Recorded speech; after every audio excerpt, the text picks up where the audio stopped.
Ó, vou passar uma mensagem para vocês com esses dois. Ó, Bíblia em 100 minutos, não repare, tá arriscado. Eu não sei se foi minha filha que riscou, eu acho que já veio assim. Que eu não me... Ó, aqui vamos falar sobre Esther. E aqui vamos falar... Aqui vamos falar sobre o profeta Eli. Tá? Isso. Não, o profeta Samuel, na verdade. Saul e o profeta Samuel. Enfim, deixa eu ler aqui para vocês, ó. Havia um rei na Pérsia chamado Assuero. Certa vez, ele ofereceu um banquete e ordenou que a rainha se apresentasse para que todos vissem sua beleza.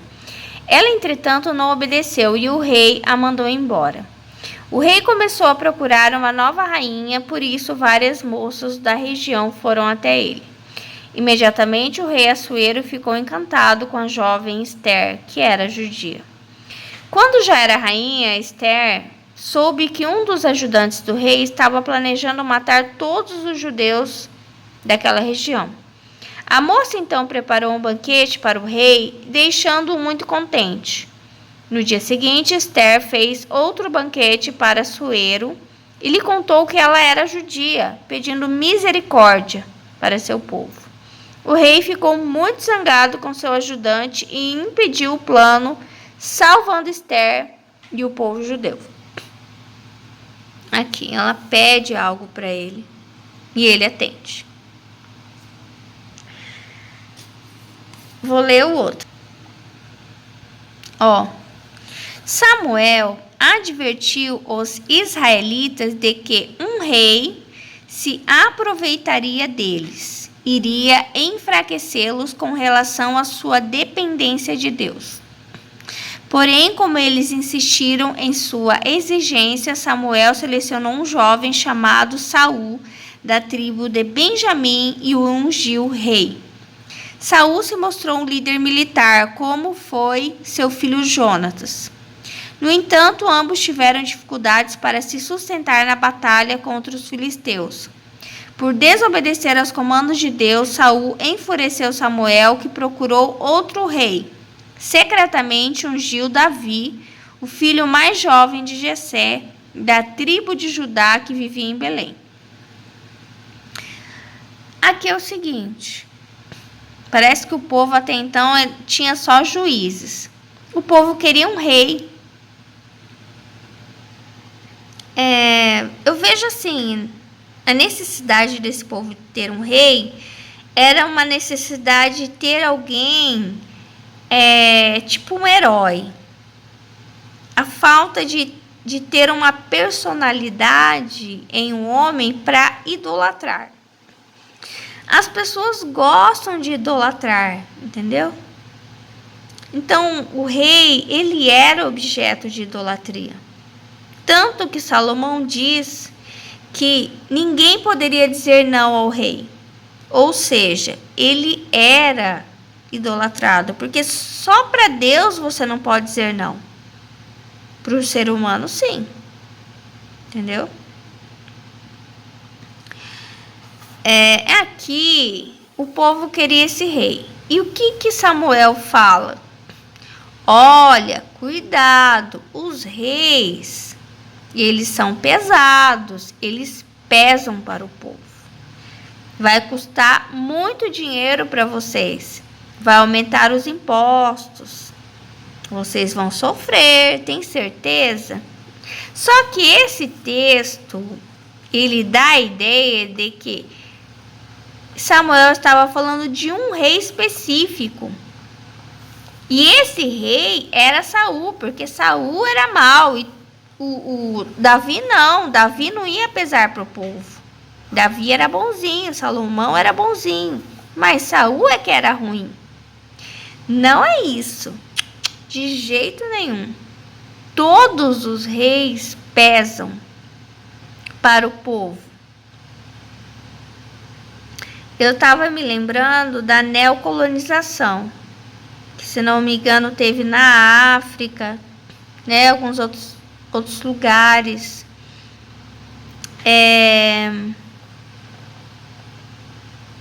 Tem um filme bem legal que mostra um pouco da neocolonização, que é Dicionário de Cama. Que eu acho que é... Não sei se é Tailândia. Aí mostra lá a Inglaterra, né? Conquistando, tendo negócios ali naquele país.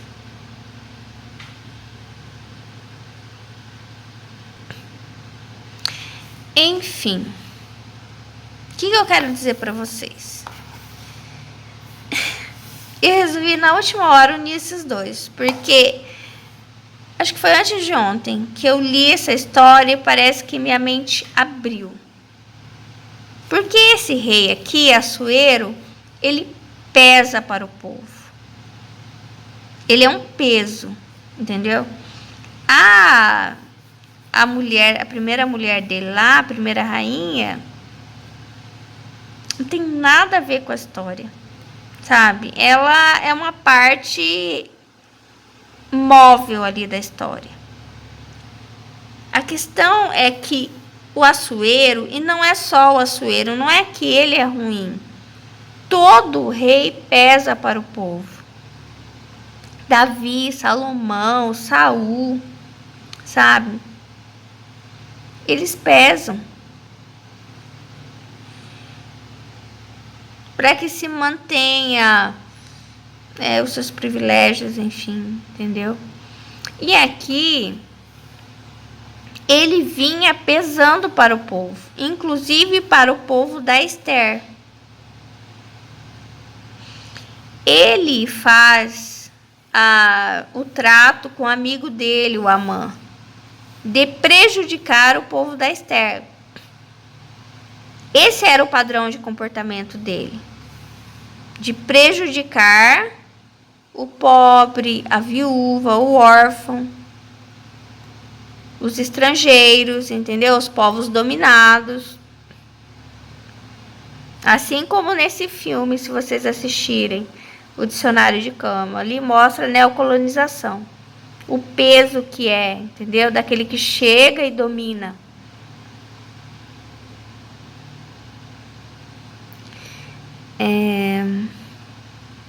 E aí que Deus me mostrou o seguinte: do nada ele muda de comportamento. Do nada, mas o padrão de comportamento dele é pesar. É ser difícil.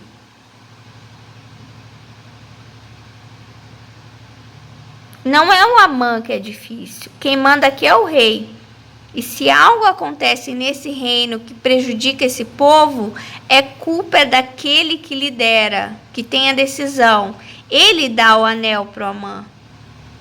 Ele tira do dedo dele. Ó, Deus que me livre, desculpa o que eu vou falar, mas sei lá. Se tem um marido que tem amigos suspeitos que o levam a ir a lugares que ele não deveria ir por ser casado, por ser comprometido, se ele tira a aliança, a culpa não é dos amigos, porque quem tem um compromisso é ele. Então, se ele tira, a culpa não é do Amã, não é daquele que convida. É porque eu sou inocente. Não, não é inocente. Não é uma criança que é levada, entendeu? Tem consciência do que está fazendo.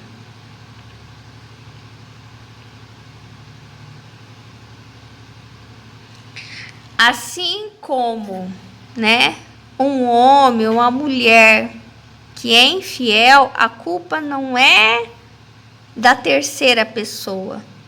Porque terceiras pessoas tem um monte de gente no mundo. A culpa é daquele que tira o anel. Ele tira o anel e entrega. Entendeu? E faz planos ruins para prejudicar. Entende? Aqui é o seguinte, ele vem pesando para o povo. Fazendo maus tratos. maus tratos não, falei os tratos ruins. Peraí. Planejamentos que não seriam bons para o povo da Esther. E do nada ele muda, né? Ele, sei lá, ele se arrepende. Eu não sei o que acontece, porque é muito difícil um rei se arrepender, cair em arrependimento. Nossa, sabe?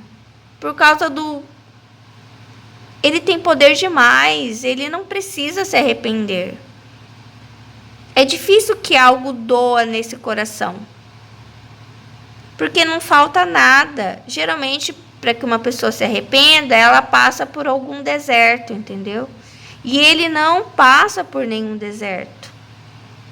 E outra, geralmente os homens, nessa época, não tinham nenhum sentimento por suas esposas. Elas tinham uma função política ali. Eles tinham um harém. Então eles nem tinham muito tempo, entendeu? Para a esposa, a não ser que ela tinha que gerar filhos para ele. Mas ele tinha um harém, então ele sempre estava muito ocupado com guerras, com conquistas, com seus amigos, com suas bebedeiras, entendeu? E sempre vinha chegando mais moças para entrarem nesse harém. Quer dizer, ele não tinha necessidade de mudar o comportamento dele por causa dela. Porque ele não dependia dela, ele não precisava dela, ela poderia ser reposta. Assim como a outra saiu, ela poderia sair também. Então, se ela achasse ruim, se ela chamasse ele, eu preciso de você, faça isso por mim, faça isso pelo meu povo, tananã. Ele ia saber, quer saber? Eu vou trocar ela também. Tá exigindo demais. Porque ela só tinha que fazer o papel dela de esposa. Tanto que ela não poderia chamá-lo, senão ela poderia ser morta. Mas eu não sei por que cargas d'água foi Deus, né? Que fez com que ele mudasse de ideia, né? O único problema aí é que ele coloca toda a culpa no Amã, né? E ele não assume o erro dele. Ele muda, mas nunca vai admitir que sim, não, a culpa foi minha, sabe? A culpa não é daquele, né? Do Amã. A culpa era dele, porque ele que é o rei. É ele que escolhe. É isso, gente. Essa é a mensagem.